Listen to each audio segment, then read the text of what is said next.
Quisiéramos agradecer por su presencia en el Coloquio Internacional e Interdisciplinario La Biodiversidad frente al Cambio Climático, Ciencia, Cultura y Sociedad, organizado por la Embajada de Francia en Ecuador, la Alianza Francesa, el Instituto Francés de Investigación para el Desarrollo y el Instituto Francés de Estudios Andinos.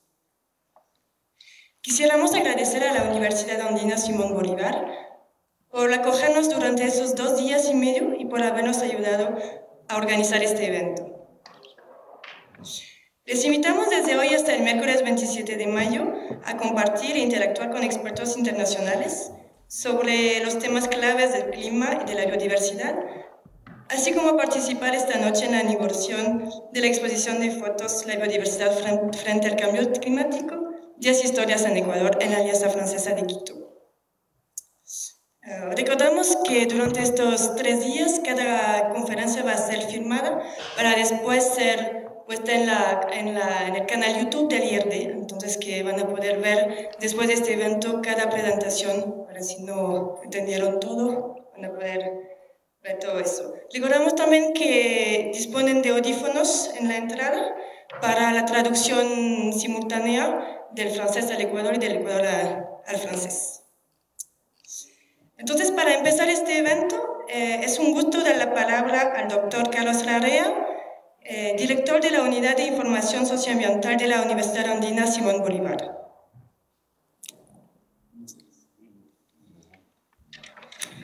Muchas gracias.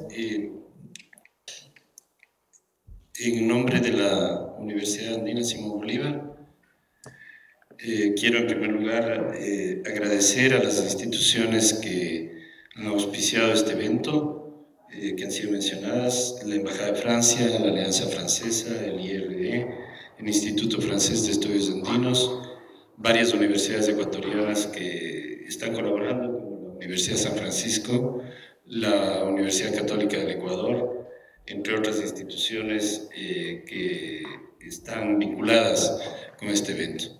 En realidad, para la universidad es un honor el participar en este esfuerzo académico, interdisciplinario, internacional e interinstitucional para discutir las implicaciones de lo que probablemente constituye un conjunto de problemas de enorme trascendencia, probablemente de la mayor trascendencia en el presente siglo, no solamente para el país y para los países andinos en su conjunto, sino también a escala global.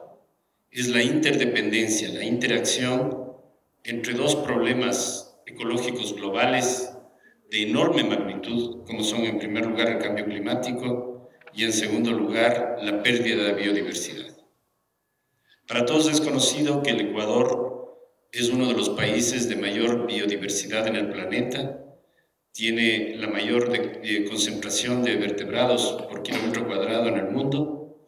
El Ecuador alberga el Parque Nacional Yasuní, que de acuerdo con investigaciones recientes, también se encuentra entre los lugares de mayor biodiversidad y es actualmente el lugar con mayor biodiversidad comprobada hasta el momento del hemisferio occidental y posiblemente del planeta. Tenemos áreas críticas por su endemismo, como las Islas Galápagos. Y todo esto en su conjunto está amenazado, en el caso ecuatoriano y de los países andinos, por fenómenos en los cuales la cooperación francesa se ha destacado desde hace muchísimas décadas por un liderazgo en la investigación, como el retroceso de los glaciares andinos, donde en realidad la cooperación francesa ha creado un conjunto de datos de indiscutible importancia para su conocimiento y mitigación. Hay otros fenómenos en donde también hay una investigación en marcha muy importante, pero sí quisiera mencionar que nuestros países se encuentran potencialmente muy amenazados por esta combinación de cambio climático y pérdida de biodiversidad.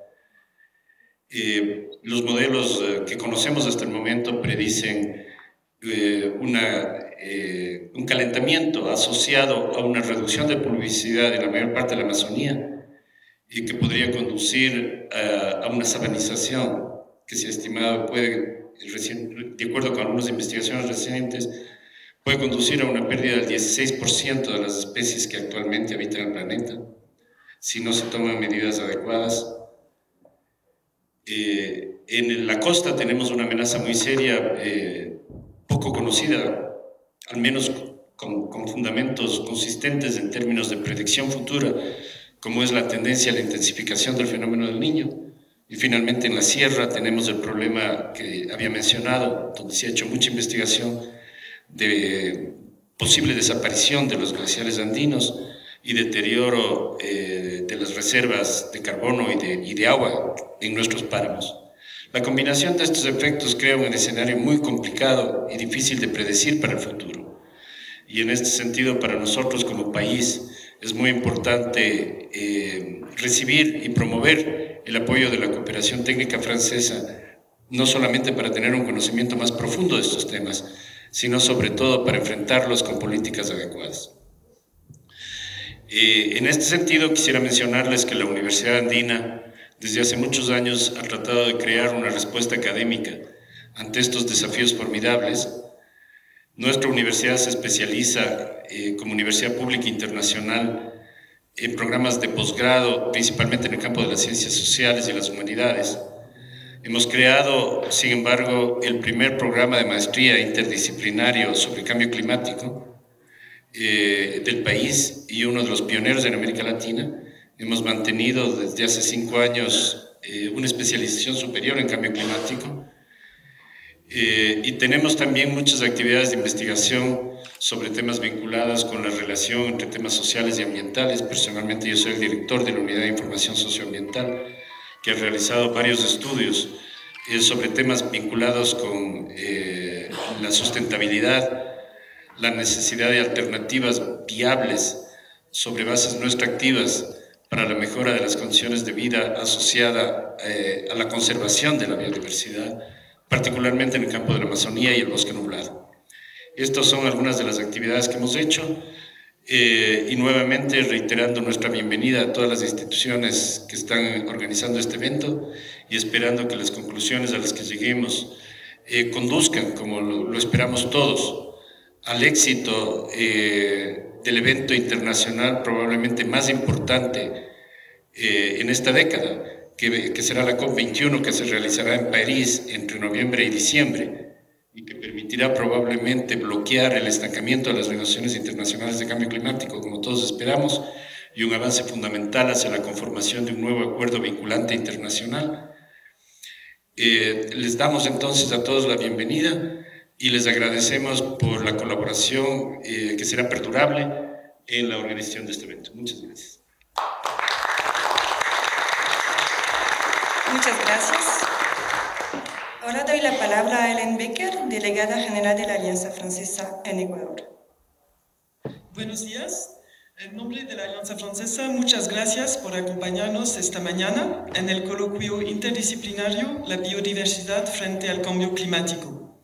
Un especial saludo para los colegas de la Universidad Andina Simón Bolívar que nos reciben durante estas jornadas en su sede y un agradecimiento particular a su rector, doctor Enrique Ayala Mora, y al doctor Carlos Larrea, quien lo representa aquí hoy.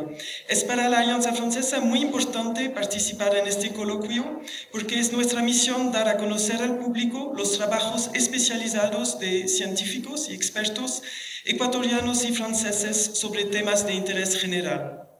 Es por eso que ha sido una prioridad para nosotros organizar conjuntamente con la Embajada de Francia este coloquio junto a aliados tan solventes y conocedores del tema como el Instituto de Investigación para el Desarrollo, IRD, el Instituto Francés de Estudios Andinos, IFEA, y la Universidad Andina Simón Bolívar.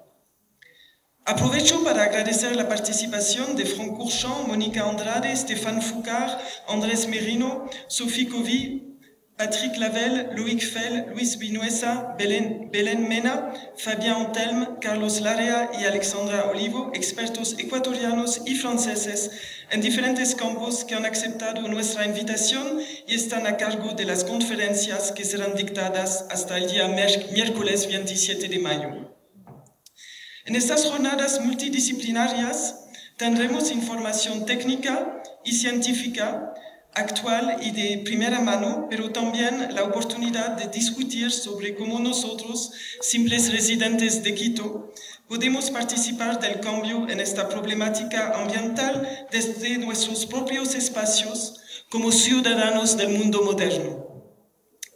También quiero invitarlos a que nos acompañen esta noche, después de terminada la jornada de hoy, a la inauguración de la muestra fotográfica La biodiversidad frente al cambio climático, 10 historias del Ecuador, a las 19:30 en la Alianza Francesa. En esta exposición colectiva podremos apreciar la mirada particular de cada uno de los fotógrafos que hacen la muestra y que a partir de ella nos comparten 10 testimonios que revelan la vulnerabilidad de la naturaleza. La exposición estará abierta en la Alianza Francesa de Quito hasta el 26 de junio.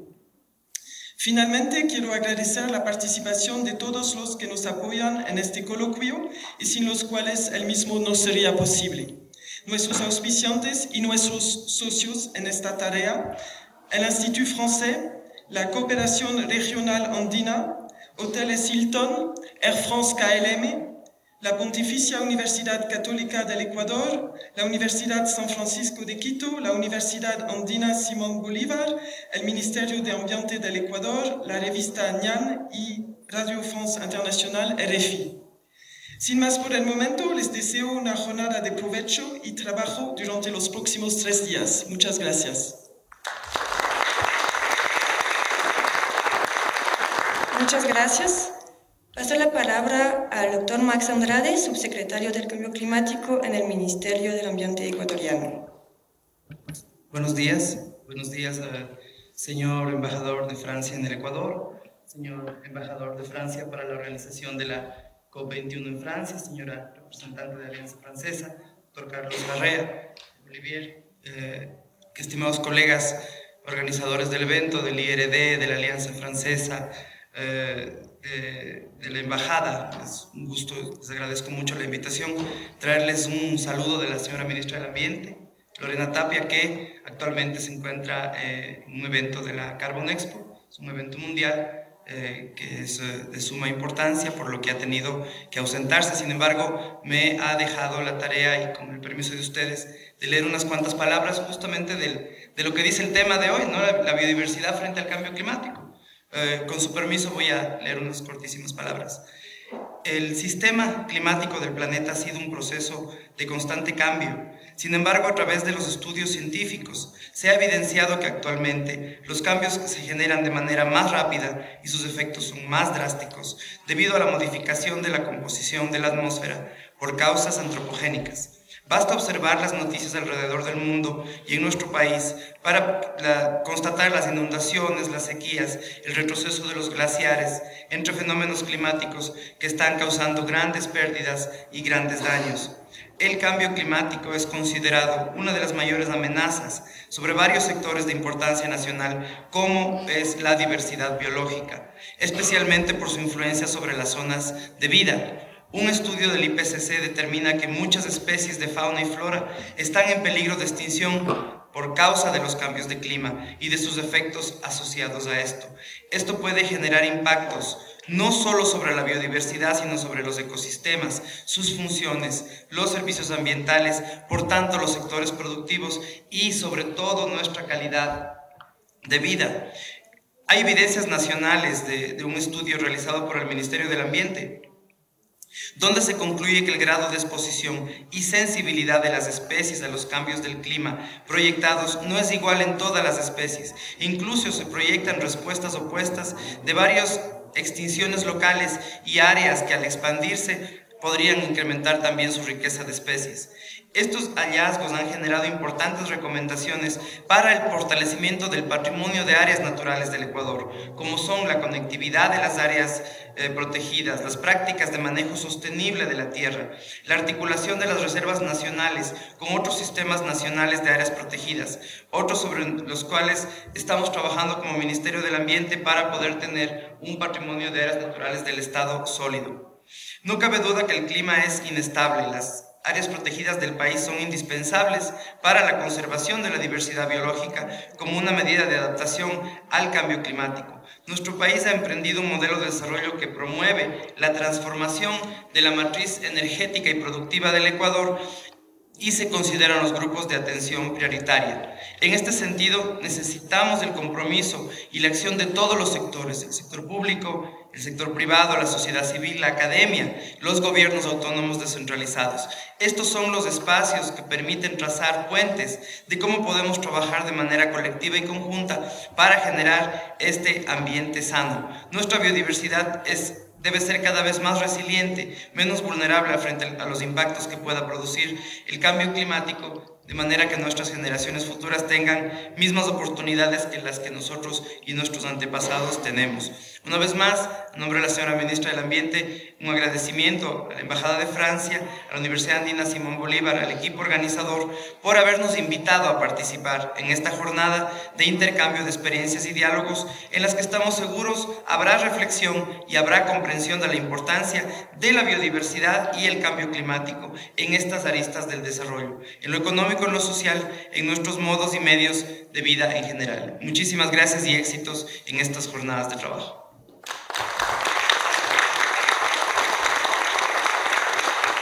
Muchas gracias. Invito al señor Jean Mondelson, embajador designado para la preparación de la COP21 para América Latina y Caribe, a tomar la palabra.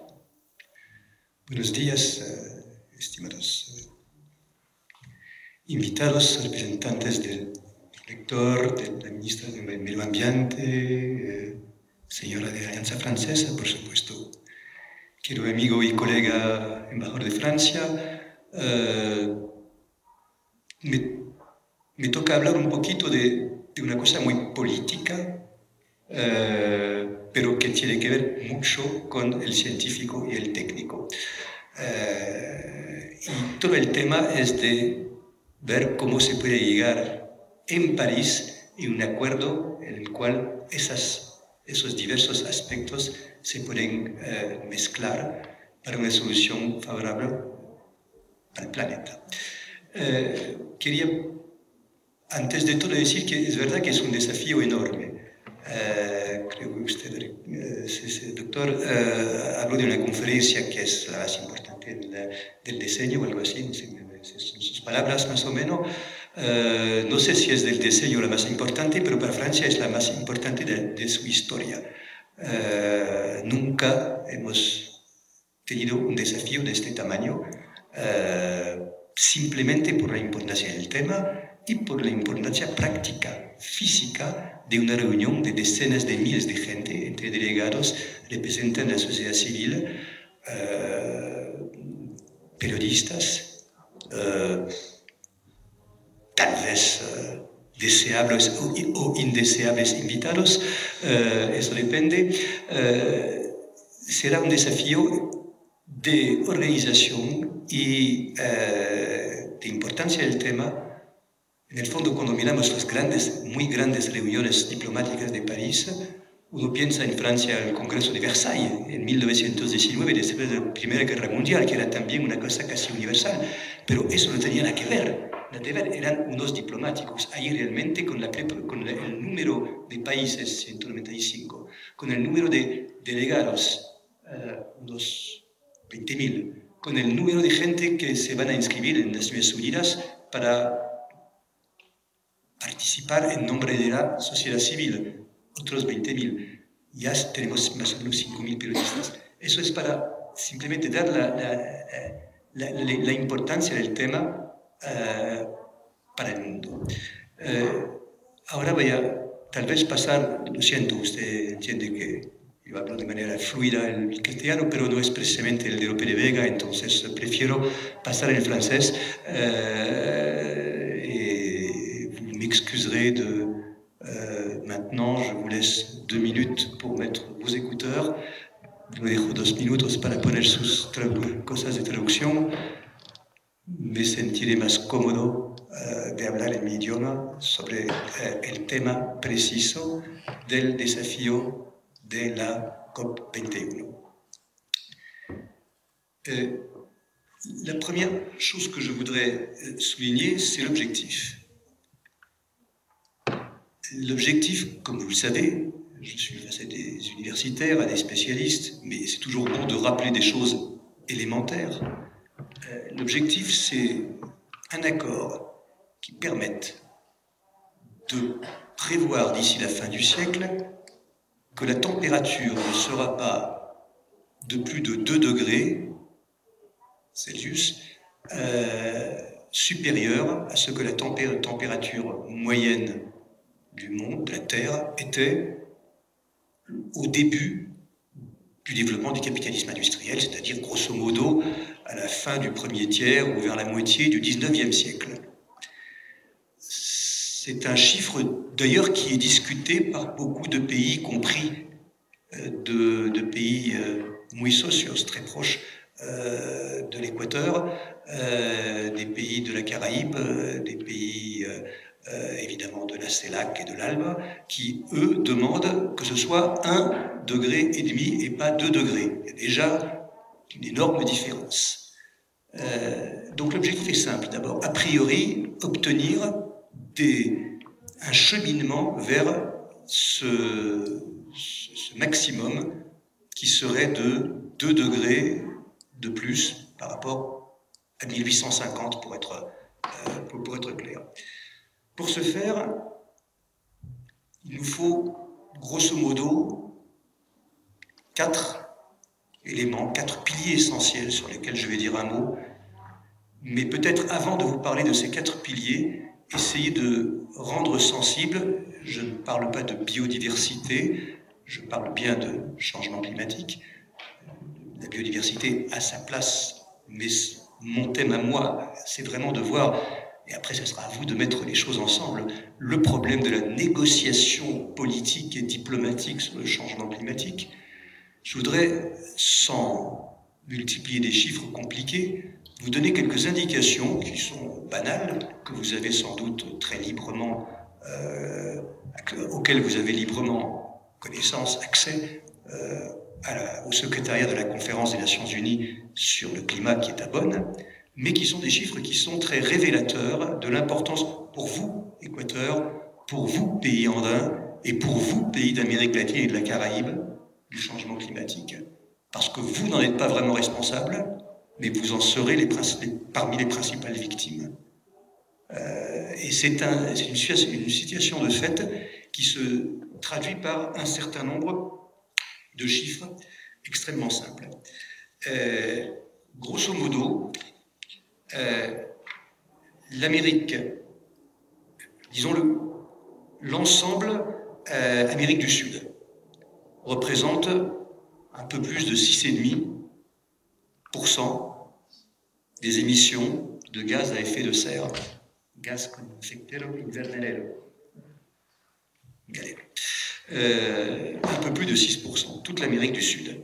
La moitié, c'est le Brésil, à peu près. Un peu moins de la moitié vient du Brésil, qui est l'un des émetteurs importants, l'un des 3 plus importants du continent, derrière les États-Unis et au-dessus du Canada.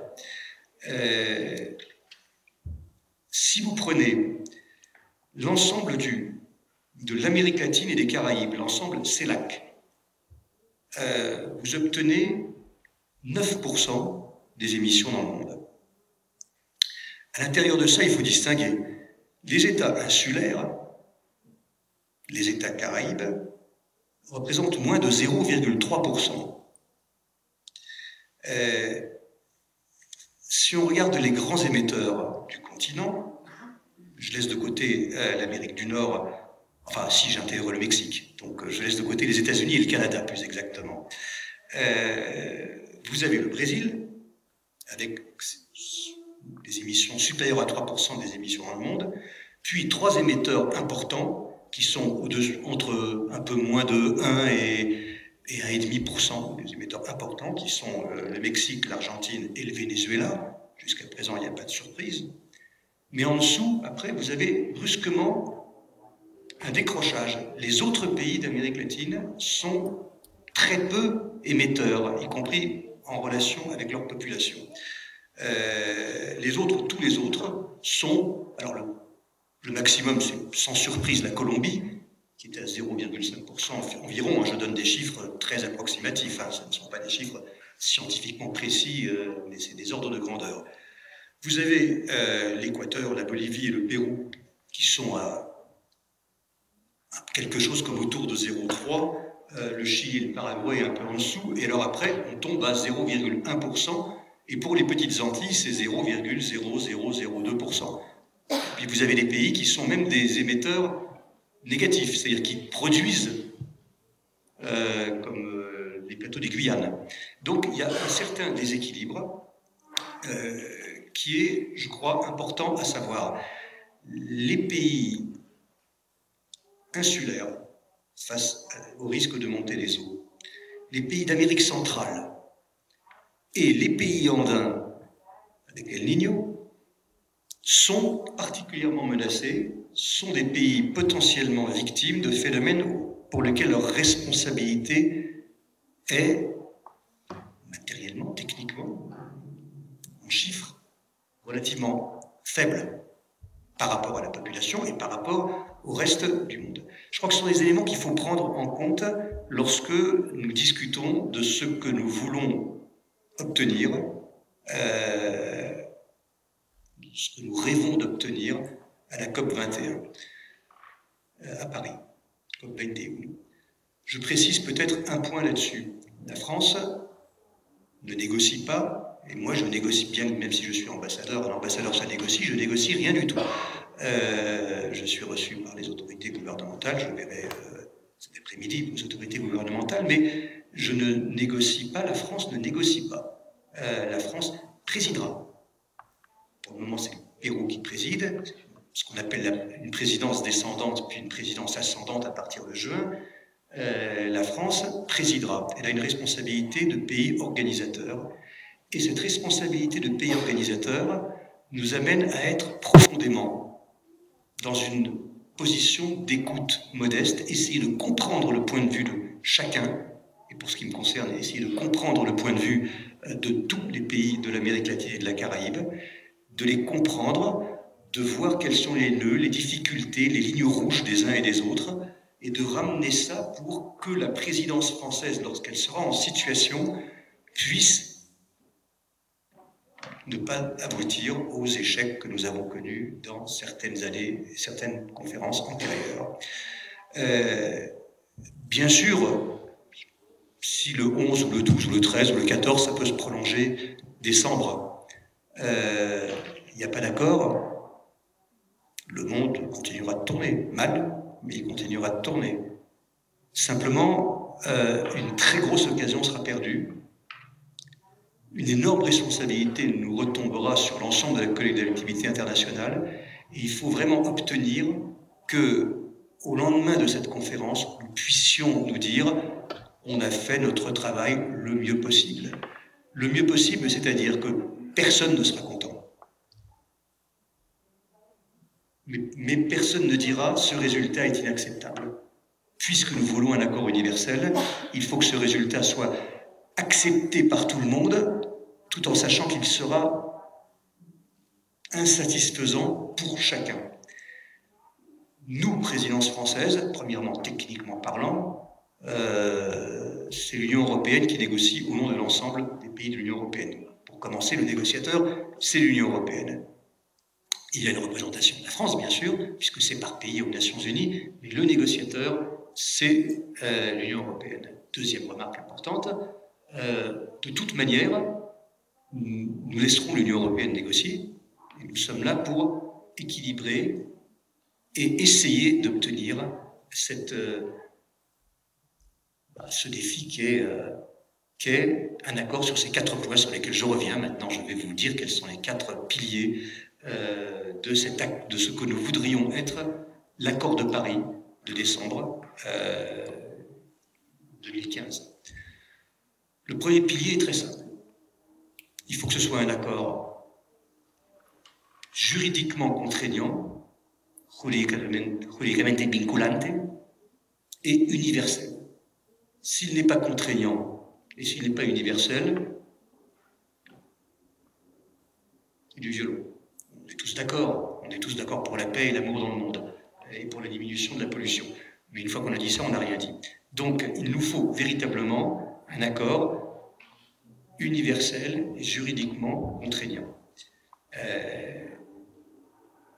Cet aspect juridique et politique, strictement juridique et politique, est curieusement peut-être pas le plus difficile, même si c'est celui qu'on voit le moins aujourd'hui. On sait très bien qu'il y a des problèmes politiques qui se posent et qui ne sont pas les mêmes selon tel pays ou tel autre. Soyons clairs, un accord universel sans la Chine ou sans l'Inde ou sans les États-Unis ou sans la Russie ou sans l'Union européenne, ce n'est pas un accord universel. Un accord universel où quelques pays sont réticents, ça n'est pas non plus un accord universel. Mais si nous avons des blocages juridiques,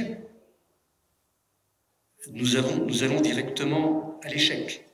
Notre problème est donc de construire des conditions juridiques et politiques qui permettent de contourner ça. Alors, los juristas son brujas, logran siempre encontrar la solución a una situación totalmente imposible.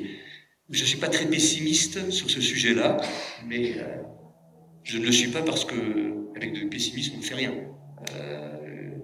Laissons ce sujet-là aux juristes quand on aura mis dans l'accord ce qu'il faut, c'est-à-dire au minimum une voie vers les 2 degrés maximum.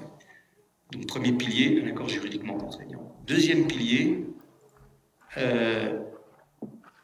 ce qu'on appelle en anglais INDC, les contributions nationales. Les contributions nationales que chaque pays doit ou devra ou a communiquer au secrétariat des Nations Unies à Bonn, puisque c'est à Bonn que se tient ce secrétariat, aurait dû le faire en principe, mais c'était un wishful thinking, comme disent les sociologues. C'était avant le 31 mars, on savait bien qu'on n'aurait pas la majorité des contributions. Le problème, c'est qu'il faut les avoir le plus rapidement possible, point final, le plus rapidement possible, pour que chacun, à la fin de cela, puisse faire des additions, tout simplement. Alors, ces contributions nationales, qu'est-ce que c'est ?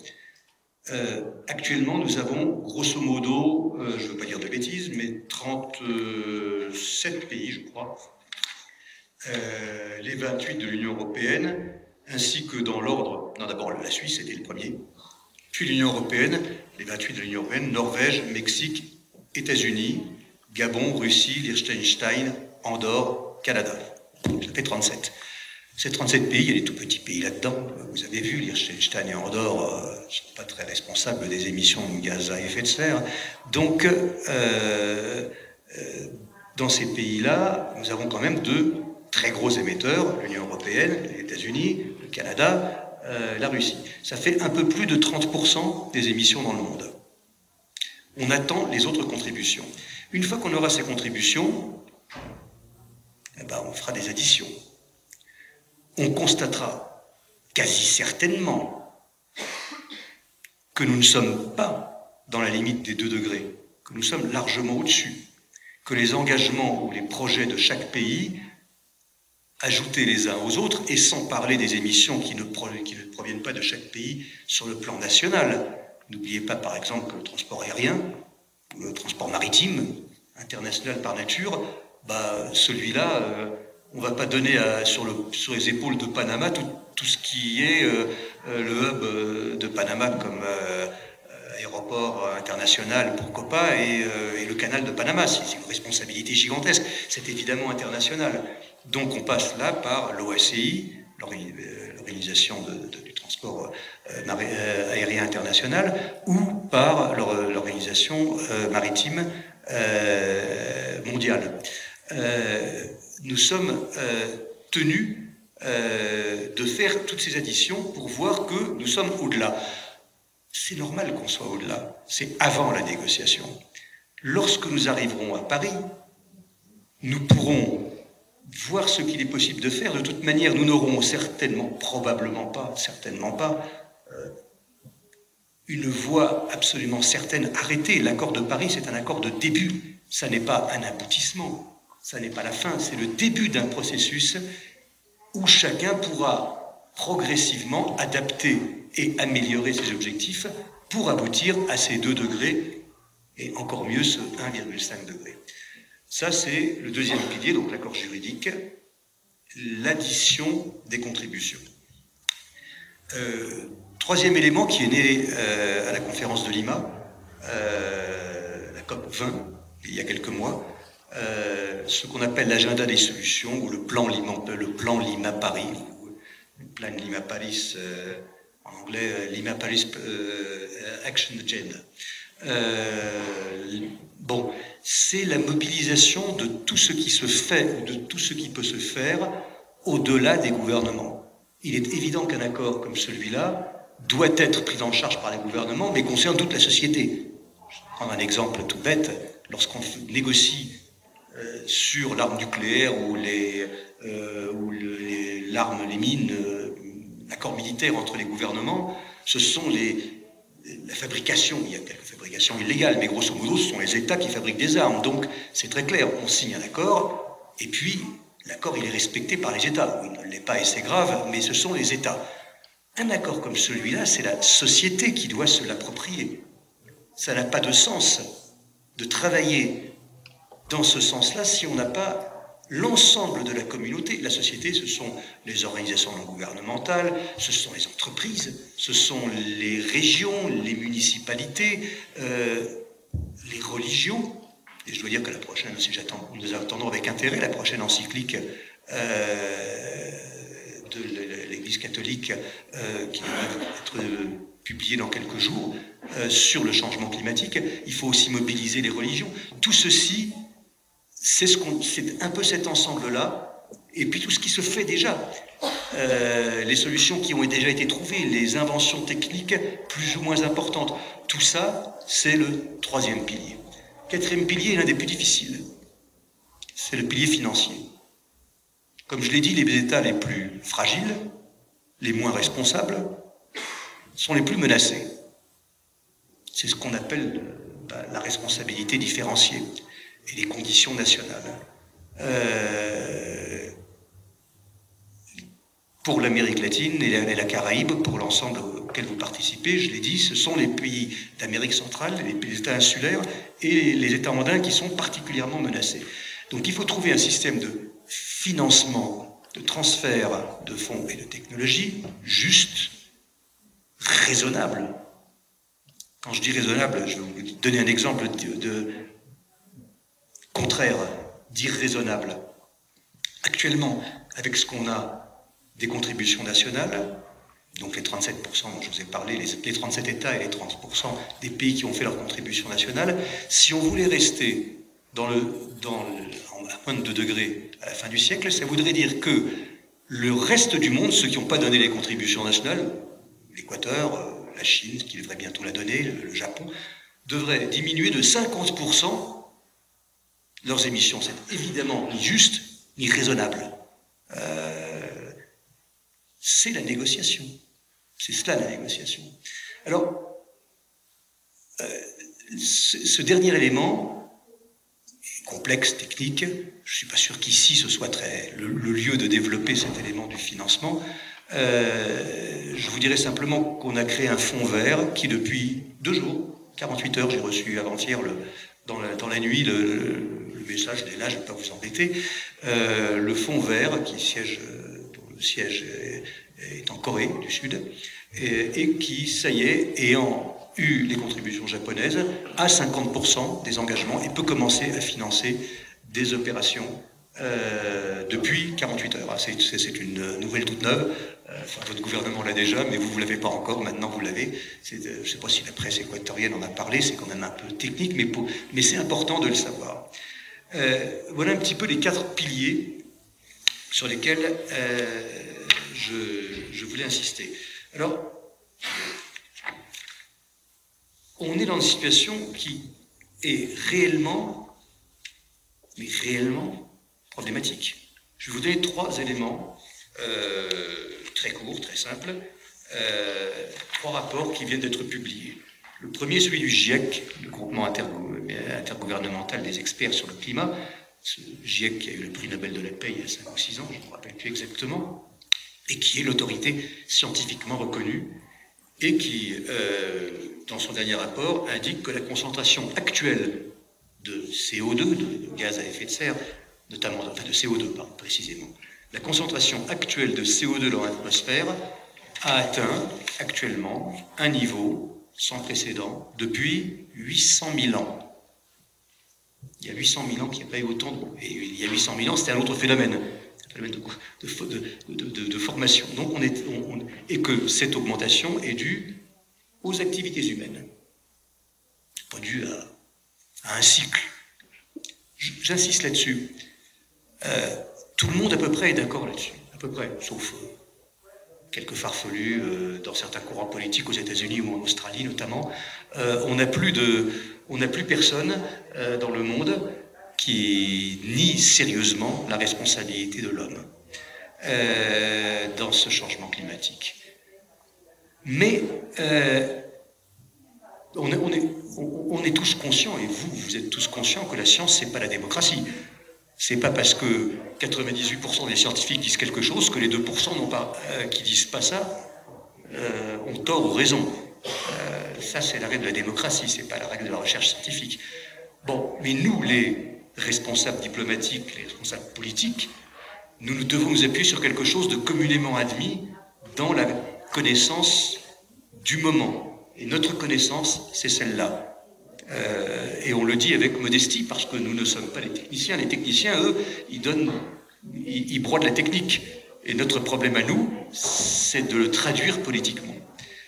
Deuxième rapport très récent, celui de l'agence américaine atmosphérique, enfin, la météorologie nationale, je ne sais pas comment on appelle ça aux États-Unis, qui indique que le mois de mars qui vient de s'écouler,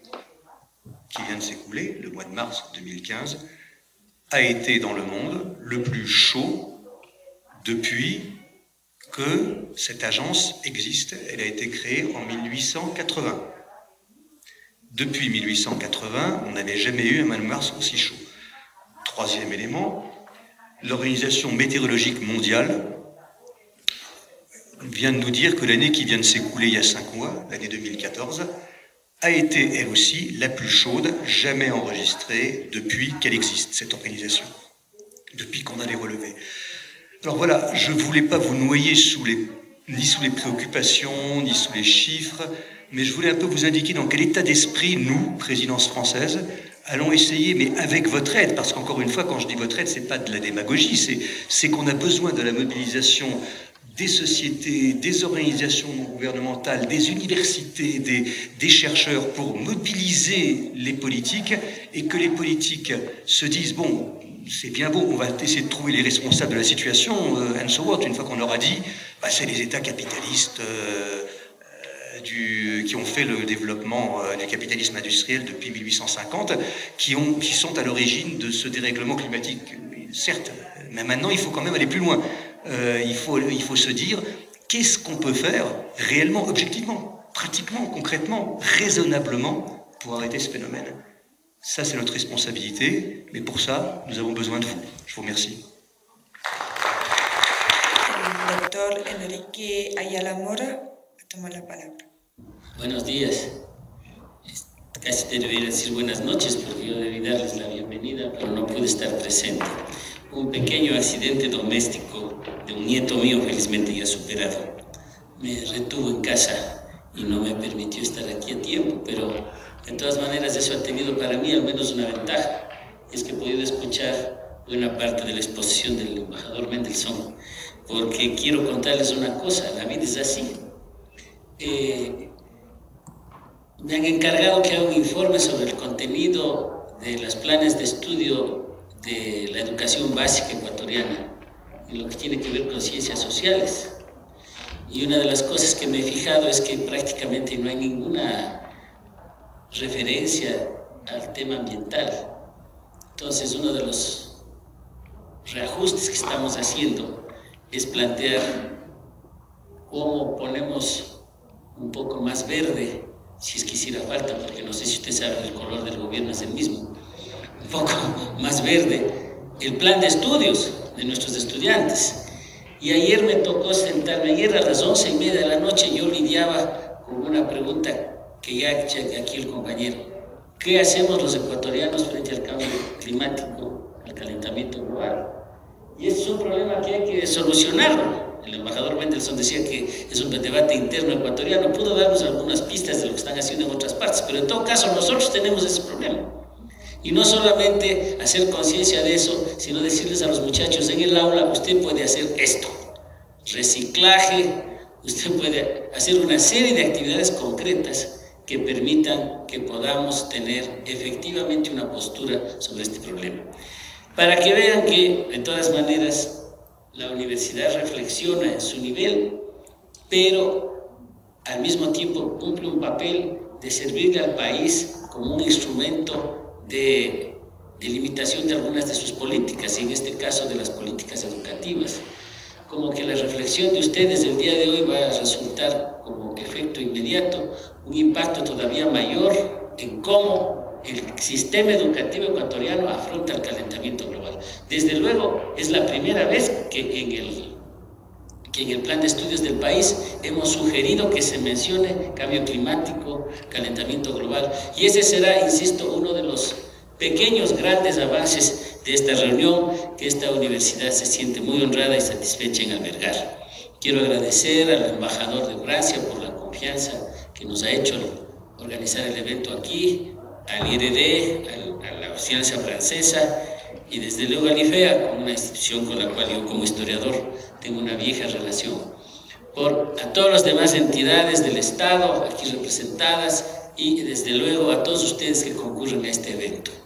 La universidad no es ajena a este problema. Desde casi una década mantiene un programa precisamente sobre temas específicos de cambio climático. Yo no tengo nada contra los sociólogos, que no sea el odio profesional que siempre hemos tenido los historiadores, y si quiere Gonzalo, el complejo de inferioridad que tenemos los historiadores respecto a los sociólogos. Pero yo siempre les he dicho que aquí en el país somos muy buenos para hacer el diagnóstico sobre los temas ambientales en niveles muy abstractos. Cuando se planteó que hagamos aquí un curso ambiental, dijimos, bueno, hagamos un curso sobre cambio climático.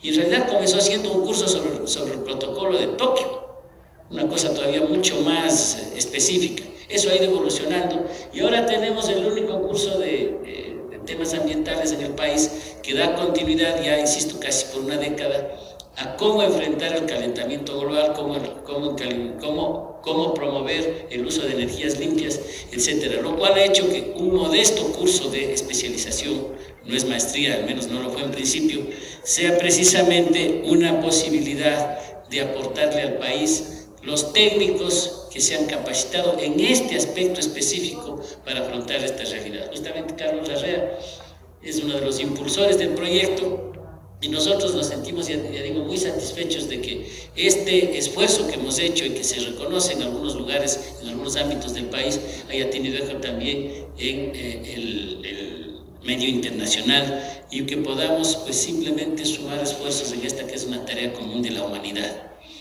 Y quisiera además, al concluir, decirles que me parece que el tipo de reuniones como estas tienen una gran ventaja. Decía el embajador Mendelsohn que la tarea de los políticos y de los diplomáticos es tratar de que los problemas técnicos tengan una consecuencia en la vida práctica, en las políticas concretas y en la opinión pública además. Entonces yo creo que aquí deberíamos tener en el pequeño espacio de opinión que este tema ha ido generando, pues podemos nosotros aportar en términos positivos para continuar esta tarea sostenida, para que la próxima reunión, para que no solo bajo la presidencia francesa, sino en adelante, se pueda contar con que en el Ecuador hay una conciencia mayor de la que efectivamente tenemos al respecto. Claro que a veces el clima nos traiciona. Hicimos un gran evento sobre calentamiento global y era una noche fría de Quito en que los expositores se congelaban y claro, nadie quería tomar en serio el tema del calentamiento global porque las cifras que nos dieron también esa oportunidad de que eran los meses más cálidos en una década, los años más cálidos en un siglo, etc. No tenía nada que ver con el témpano, que significa, porque este Maranifo tiene aire acondicionado pero no tiene calefacción. Me estaba pensando ayer también mientras trabajaba, ¿cómo le podemos explicar a un niño que ahora tiene que caminar 2 y 3 kilómetros en el páramo hasta su escuela, estas grandes escuelas que se llaman del milenio? Antes habían escuelas comunitarias, pero esas han sido desmanteladas y ahora van a las escuelas del milenio. ¿Cómo durante las 2 horas de camino en ese frío de la madrugada le podemos luego decir que hay problemas con el calentamiento global? Y yo creo que hay una lógica, incluso el frío tiene que ver con el calentamiento global, hasta donde yo tengo entendido. Pero de todas formas lo que quiero decir es que para conspirar, para hacer algo en este país, en donde hay efectivamente una conspiración climática contra cualquier iniciativa que se toma, porque la mitad del mundo y los Andes cruzados, América Ecuatorial, tiene una combinación que a veces puede ser perversa. De todas maneras, la responsabilidad la tenemos y la queremos cumplir. Gracias a todos ustedes, gracias a los expositores y desde luego, insisto, gracias a la Embajada Francesa por plantearnos esta posibilidad de cumplir un compromiso, de cumplir una vocación que la hemos tenido ya desde hace algún tiempo y que esperamos mantenerla precisamente con actos como este que nos impulsan y nos dan mayores insumos para seguir produciendo y para seguir trabajando en ese campo. Muchas gracias y están en su casa. Muchas gracias. Ahora, como introducción a las conferencias, invito al doctor Olivier Dong, representante de Ecuador, a tomar la palabra. Gracias, Mari. Gracias a todos por estar aquí hoy. Lo que quería hacer es en unos pocos minutos presentarles un poco cuál es la filosofía de este simposio. Aquí va a llegar la presentación, supongo, unas imágenes.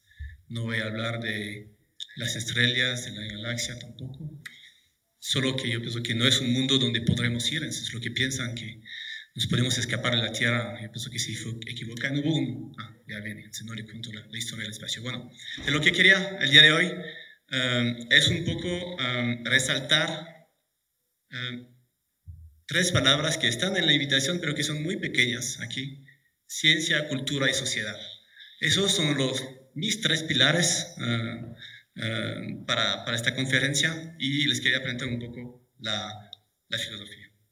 Yeah. Solamente para presentarle en 2 diapositivas la legitimidad del IRD, Institución para Investigación sobre Desarrollo. Estamos en varios lugares tropicales, es la zona donde trabajamos más. Siguiente. Entonces, trabajamos en toda la parte tropical, en varios países de la parte tropical del mundo. Especialmente aquí en Ecuador estamos desde hace 40 años colaborando con socios ecuatorianos, justamente con la USB, con la Católica, con otras universidades, y trabajamos bastante sobre el tema del clima. Entonces, varios aspectos que estudiamos en África, por ejemplo, todo lo que es seguridad alimentaria, las sequías, el río Mekong en Asia, donde hay bastante problemas con las poblaciones, los corales, vamos a hablar un poco de eso luego, las enfermedades tropicales, con los mosquitos. Y aquí en los Andes tenemos 2 grandes proyectos que ya se citaron, uno sobre el retroceso glaciar y impacto sobre la biodiversidad, y otro sobre los ríos. Entonces, eso es un poco lo que estamos haciendo. ¿Y cómo hacemos eso? Con los socios elaboramos grandes observatorios del ambiente, es la manera que funciona un poco Francia. Todos los puntos estos que ven son observatorios y datos que se colectan eso, porque para hablar de cambio climático en ciencia necesitamos datos. No es algo como dijo el rector de la universidad: una noche hace frío, el otro, eso no es clima, eso es meteorología. Entonces, para entender el clima necesitamos datos sobre largo tiempo. No tenemos muchos en Ecuador, pero estamos estableciendo observatorios justamente para saber un poco más. Bueno, eso era una pequeña introducción sobre un poco la legitimidad del IRD para coorganizar este evento. Lo que quería ahora es presentarles 2 documentos sobre las 2 palabras que vamos a hablar el día de hoy y el día de mañana: clima y biodiversidad. Empiezo con el clima. Entonces, eso lo que van a ver aquí, pueden ver en el eje de abajo paralelo son los meses del año, y lo que ven, el puntito es más o menos el promedio que hay al final del siglo pasado, y lo que ven después son las curvas de temperatura a lo largo del año. Entonces pueden ver que 1918, bueno, hemos pasado con clima un poco frío, un poco debajo de lo que había antes. Podemos ver justamente las noches frías de Quito aquí, que son las bajadas que tenemos, y estamos viendo cómo globalmente está cambiando el clima. Esos son datos de la NAO, de la National Oceanic and Atmospheric Administration, y vemos poco a poco cómo cambia. Aquí empiezan las cosas serias. Ya estamos en el final de los años 70 y van a ver que poco a poco estamos rompiendo los récords. Nuevo récord, nuevo récord, nuevo récord, nuevo récord, nuevo récord, nuevo récord. Nuevo, nuevo, nuevo, nuevo. Ya. 2014, el año más caliente desde hace más de 130 años. Eso, primer documento que quiero enseñarles para ilustrar un poco la palabra clima. Segunda diapositiva, yo pienso que cuando hablamos de biodiversidad de animalitos, que a veces no nos entienden desde afuera, hay por lo menos un compañero que tenemos para hablar del clima, es el oso polar. El oso polar está con nosotros, está aquí en todas las películas, está en todas las fotos, pero aquí hay algo raro en esta foto. Es una de las primeras fotos donde pueden ver en una misma carroña un oso polar y con otro oso. Un oso que supuestamente él solamente vive en el continente y supuestamente el oso polar solo vive en el hielo, donde encuentra su comida y donde puede seguir su vida. Esta imagen plasma en alguna manera varios estudios que se hicieron sobre estos animales y muestra que hay cambios que ocurren. Estos osos nunca se veían antes, pero ahora encontramos cosas como así. Lo que quería enseñarles a través de esos dos documentos que plasman las películas es que para nosotros científicos es muy importante de comunicar sobre cambio climático y biodiversidad, pero no es fácil. Nosotros estamos hechos, entre comillas, entrenados para hacer papers. Aquí son los papers que hacemos. Eso es la fotocopia de la primera página de todos los papers que se hicieron desde los 50 años. Y pueden ver que los papers que estamos haciendo llegan ahora, si les empilamos uno sobre el otro, hasta el Kilimanjaro, más o menos. Entonces, eso es lo que producimos, pero sin embargo, es muy difícil para nosotros de tocar después las colectividades, los responsables políticos, los medios, la sociedad. El problema que tenemos es que estamos más o menos en una torre de marfil, Ivory Tower en inglés. Hay bastante literatura sobre eso de científicos que intentan un poco enseñar a los científicos cómo escapamos de esa torre de marfil para justamente comunicar mejor. Y es el propósito y la filosofía del simposio que hemos organizado de ver cómo vamos a hacer esta relación entre científicos, y tenemos aquí unos expertos sobre el tema, y luego otras personas que están más vinculadas a la sociedad. ¿Cómo podemos hacer? Bueno, regresando al oso polar, nosotros hace un par de años publicamos un paper en Nature Climate Change, que es, digamos, una de las revistas más famosas sobre el cambio climático. Y mi amigo James Painter, que es un doctor en Oxford encargado del cambio climático, vino aquí interesado por este paper. Lamentablemente nosotros no trabajamos sobre osos polares. Bueno, no hay osos polares, primero aquí. Y los osos de anteojos apenas sabemos dónde están, apenas sabemos su ecología, entonces impacto del cambio climático sobre osos de anteojos va a ser difícil. El problema es que nosotros trabajamos con ríos aquí en Anciana, a una hora de Quito, y trabajamos sobre bichitos que viven en eso. Y bueno, cuando le decía a James Painter, ¿sabes qué? Trabajamos con bichitos y todo. Bueno, él me decía, y introdujo así su artículo que me pareció una buena introducción, de todas las cosas por las cuales tenemos que preocuparnos. No es inmediatamente obvio por qué tendríamos que elegir unos pequeños bichos que viven en los ríos a 4.500 metros de altura en los Andes del Ecuador. Él tenía razón. Es que eso no es sexy más o menos para contar al público. Entonces intenté volverme más sexy y pensé a mi amigo el oso. Y le dije, ¿sabes qué? Se pueden decir que estos invertebrados son de alguna manera los osos polares de los ríos altoandinos. Son unos que ya hemos documentado con mi amigo Jim Jacobsen, que está aquí en la sala, que se pueden extinguir. Predecimos una pérdida de unas 12 especies de estos bichitos cuando ya se están acabando los glaciares. Perdón. Entonces aquí son los osos polares. Eso para decir cómo nosotros intentamos de traducir esta información científica. James Painter escribió un libro muy interesante hace un par de años, Poles Apart. Él es encargado, como les dije, en Oxford sobre comunicación de cambio climático.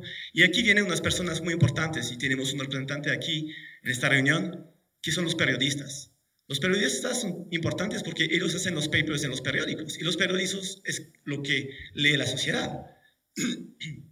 James Painter hizo una publicación donde sintetizó 3.000 artículos de los 2 principales periódicos de 6 países. Aquí están los países, no sé si logran verles.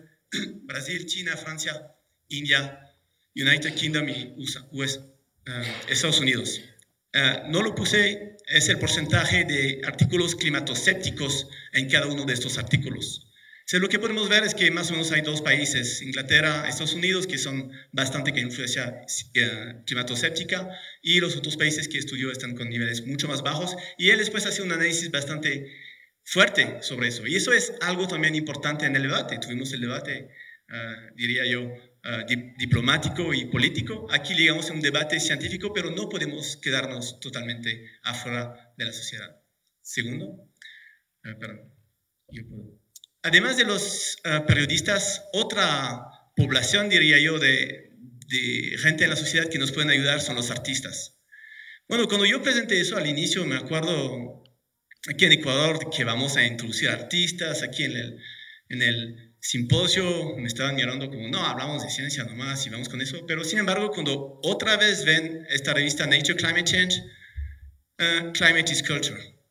Hay un montón de cosas que se están haciendo sobre la relación entre cultura y naturaleza. Eso es un paper que salió sobre una asociación que está bastante metida en este tema de la cultura a través de la ciencia. Y ellos se fueron aquí, ven todos los artistas que están en el Ártico. Entonces hay un poeta, hay un pintor, hay un escritor que fueron aquí al Ártico para documentar eso y para sacar poemas, para sacar pinturas, cosas así, que pueden traducir lo que están viendo. Y eso justamente se llama el Cape Farewell Initiative, digamos que es la más grande que existe, y cuando van en su sitio web pueden leer estas palabras, lo que tiene que ver la cultura con el clima, todo. Entonces nosotros pensamos que realmente es también un tema que es importante dentro del simposio, de ver cómo podemos relacionar estos dos. Justamente durante la COP21, tal vez lo sabe el embajador de clima, vamos a tener un evento justamente artística en la COP, y hay varios otros eventos que están organizando de esos lados del mundo sobre este tema de la relación entre artistas y cambio climático. Y algo muy actual, el Festival de Cannes, justamente también se presenta por la primera vez un documental sobre el hielo y el cielo. Es un documental sobre Claude Lorius, que es un investigador de escenarios muy famoso, que hizo los primeros estudios en el Antártico sobre los contenidos de gases en el hielo. Y él participó justamente a mostrar con esta memoria los cambios que hubo. Entonces, es una señal fuerte que el Festival de Cannes también introduzca en su panel de películas que va a presentar algo sobre cambio climático. Otra cosa que justamente le presento porque ayer estaba en mi Twitter y estaba viendo eso, el AGU, que es la organización más grande sobre geofísica, también hace post donde vemos cómo la composición música puede también abarcar su contribución sobre el debate del clima, y aquí son unos violinistas que tocaron sobre este tema. Entonces, no es como un tema anecdótico, realmente es algo muy fuerte que viene para relacionar los científicos con la sociedad. Bueno, la sociedad también es artista. Esos son dos fotos. Una salió ya hace un par de años. Es en Perú. Están perdiendo los glaciares en Perú. Y entonces, para que se vea más bonito, están pintando las montañas de blanco para hacer que haya más glaciares. Lo que piensan ellos es que hay algún cambio en el albedo y que eso protege de alguna manera el glaciar cuando pintamos de blanco las piedras. Bueno, yo conocía esta historia y justamente me pareció muy rara cuando otra vez en Twitter hace 3 días, justamente fue postada por Stefan Foucault, que está aquí, salió otro pintor, esta vez a 4.000 kilómetros de aquí, otro pintor en California. Ustedes saben que California está sufriendo una de las sequías más grandes que tuvieron que hacer. ¿Qué están haciendo? Están pintando el césped.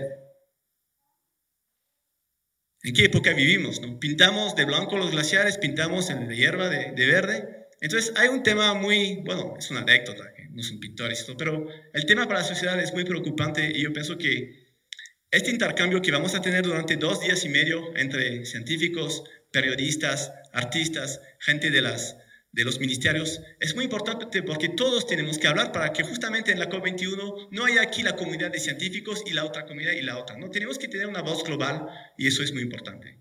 Nuestra contribución para la parte más artística, como dijo Ellen Baker, será esta exposición esta noche, que inicia esta noche sobre fotos, donde intentamos de contar historias. Les invito a todos a venir esta noche. para hablar sobre el tema, y les agradezco a todos de estar aquí, especialmente a todos los invitados que vinieron aquí, que tomaron de su tiempo y hicieron un viaje largo hasta Ecuador. Gracias a todos realmente, y espero que van a disfrutar del simposio y que va a ser muy exitoso. Gracias.